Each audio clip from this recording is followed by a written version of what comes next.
Bom, começou o Brasileirão e a gente já começa a ver aí mais ou menos a movimentação de cada equipe, né?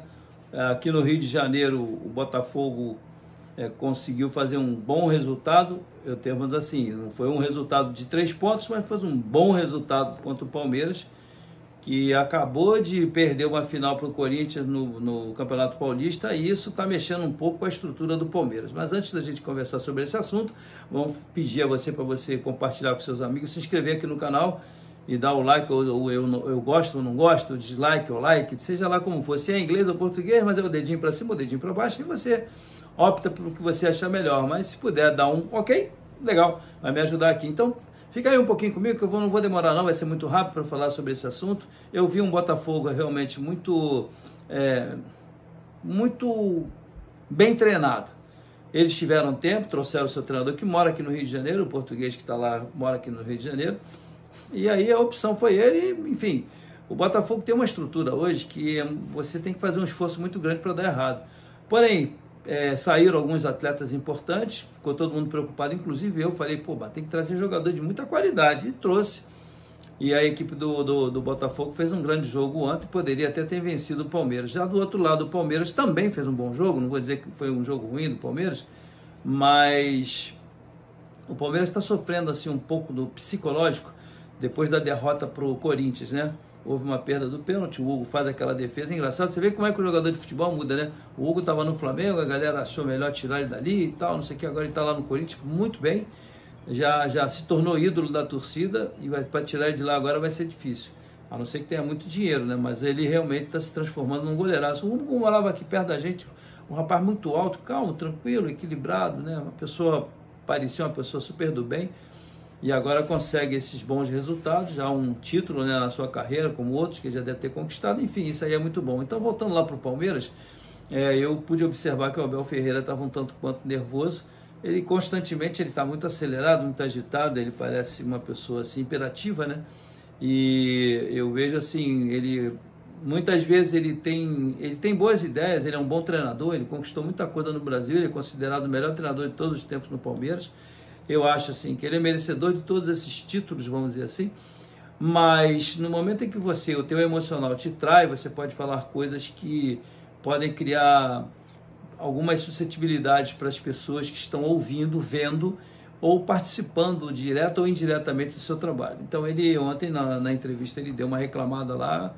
A pergunta que foi feita foi a seguinte, que por que o time dele só está jogando do mesmo jeito, está dependendo só de uma jogada individual do Estevão, né? E aí ele começou a rebater de uma forma, né? A réplica dele foi com estatística, que os gols nascem todos de bolas cruzadas na área, na sua maioria, etc e tal, às vezes 1 para 1 e tal. Então ele tem a obrigação de saber esses números, como todos nós temos, porque nós trabalhamos com isso.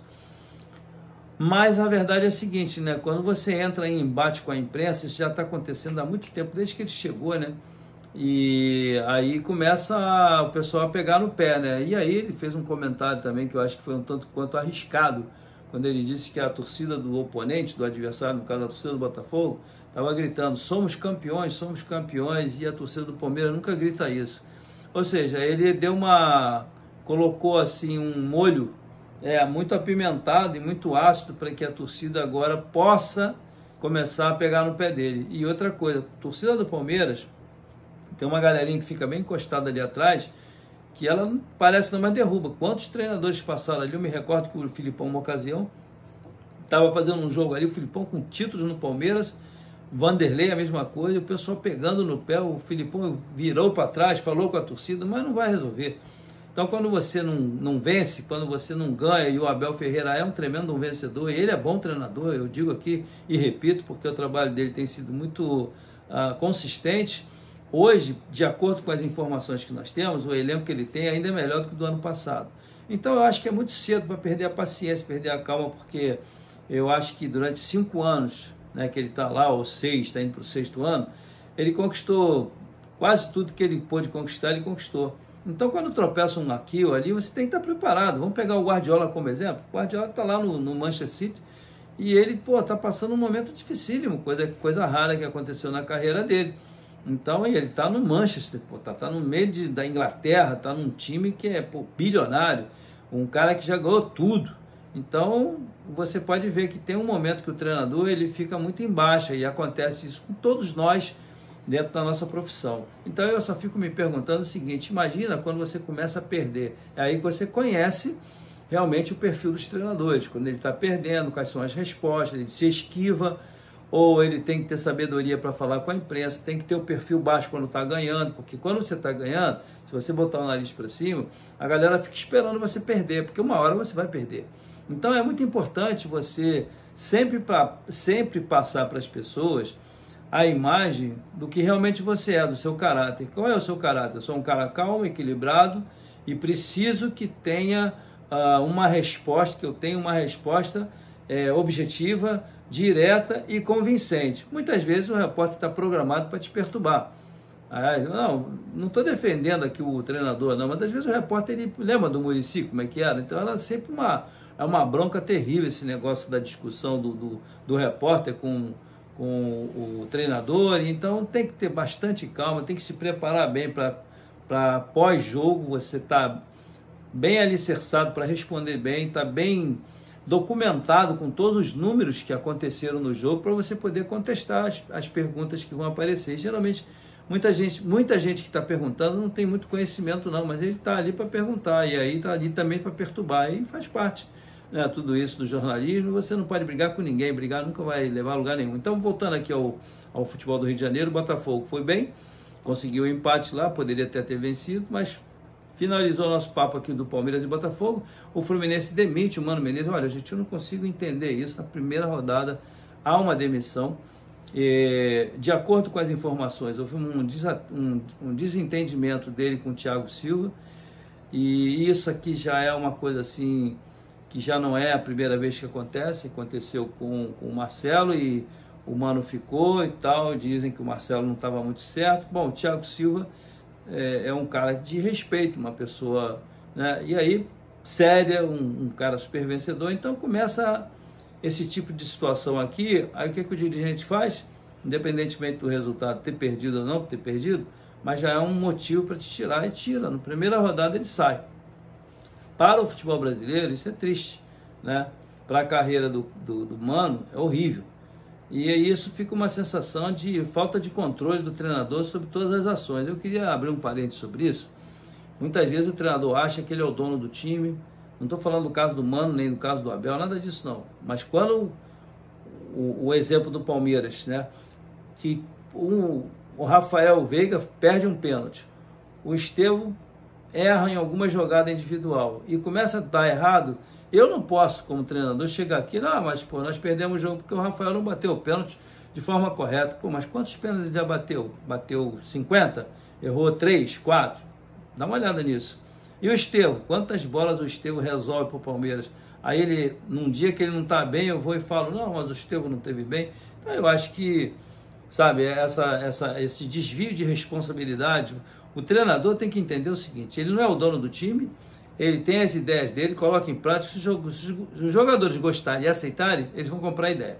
Se eles não gostarem, esquece. Então você tem que criar empatia com os atletas, você tem que ter, na acepção da palavra, cuidado e inteligência e muita sabedoria para lidar com o atleta. Porque tem 11 jogando, 12, 13, 14 com opções de entrar toda hora. Mas tem mais uns 10 lá que nem aparece, você nem lembra que estão lá. Esses 10 aqui são amigos dos que estão jogando lá. E se você começar a entrar em rota de conflito com o jogador e com a torcida e com a imprensa, fatalmente o teu trabalho vai afundar. Então eu aconselho para que tenha um pouco de paciência, no caso do Abel Ferreira. E com relação ao Vasco da Gama, fez um trabalho bom, ganhou o jogo, virou dentro de casa, começa a dar uma respiradinha, né? Começa assim, dessa forma, já ganhando, isso é bom, mas a torcida está muito apreensiva ainda. Com relação ao Flamengo, a gente sabe que essa lesão, eu vi hoje que a lesão, pelas imagens, não é uma lesão grave, graças a Deus, porque eu falei que poderia ser até necessário uma artroscopia. Logicamente que eu estou falando daqui, da experiência que a gente tem de ver tantos fatos, e aconteceu comigo também.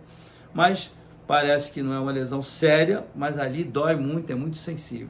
Mas voltando ao nosso papo aqui dos treinadores, Então você vê, olha, o Felipe Luiz, no caso do Flamengo, empatou um jogo dentro de casa contra o Inter, muito bem posicionado. Se o Felipe Luiz perder 2 jogos consecutivos, 2, não estou torcendo para isso não, tá? Muito pelo contrário. Se ele perder 2 jogos consecutivos e empatar um terceiro, vão começar a achar que ele já não é bom treinador. Você quer apostar comigo? Como é que vão falar isso? E não é bem assim.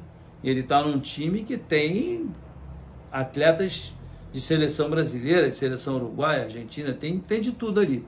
Mas se houver um tropeço, um equívoco, uma troca equivocada, alguma coisa assim, que a bola não entrar e você perde um jogo, fatalmente vão dizer, ah, não, isso aí era balão japonês. O balão japonês aqui no Rio de Janeiro é um balãozinho pequenininho que você solta, ele vai a 30 metros e cai, porque a bucha acaba. Então vão acabar dizendo que o treinador é balão japonês, aquele que só ganha 2, 3 jogos e não é, já ganhou a Copa do Brasil e tal. Então tem que ter um pouco de paciência. Senão nós não vamos ter nunca mais um treinador brasileiro aqui. Vai todo mundo ser estrangeiro, português, argentino. Então eu acho que esse é um momento que a rodada favoreceu, só quem perdeu foi o Fluminense, já troca o seu treinador, o Marcão vai dirigir na Sul-Americana, Libertadores, não sei onde é que, acho que é Sul-Americana. E aí é o Marcão que vai ser o treinador que está sempre dando aquele socorro para o Fluminense, o cara já está ali na comissão técnica há muitos anos. Vamos ver o que vem de novidade aí. Fluminense sem treinador, Seleção Brasileira sem treinador. Eu acho que dentro de 10 dias aí, nessa semana vai ter novidade. Nos clubes sempre tem, porque não pode deixar ficar sem treinador muito tempo, porque senão a bomba estoura na cabeça de todo mundo. Já a Seleção Brasileira tem que se reunir para ver quem será o grande treinador que virá para dirigir o nosso esquadrão canarinho, como dizia antigamente. Esse é o nosso papo de hoje. Inscreva no canal aí, não esquece não. Vejo você no próximo vídeo. Tchau, tchau.